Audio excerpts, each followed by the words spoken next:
दक्ष news, सामान्यांच्या हक्कासाठी नेहमी दक्ष।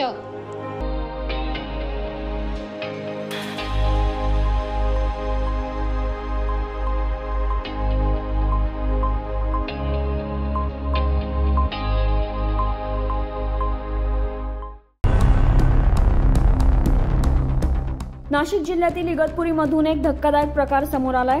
झाडावर लटकलेल्या मृतदेहाची चौकशी करणं पोलिसांना महागात पडल्याचं दिसून येत आहे। या घटनेचा व्हिडिओ सोशल मीडियावर मोठ्या प्रमाणात व्हायरल होतोय।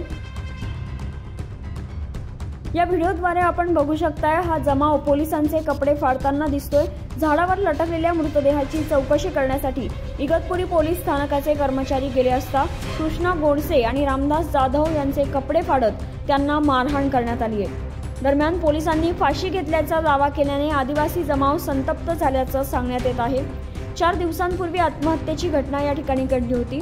किरकोळ गुन्हा दाखल करत पोलिसांनी या घटनेकडे दुर्लक्ष केल्याचा आरोप यावेळी जमावाकडून करण्यात आलाय। भागीरथ आतकरी, दक्ष न्यूज, इगतपुरी।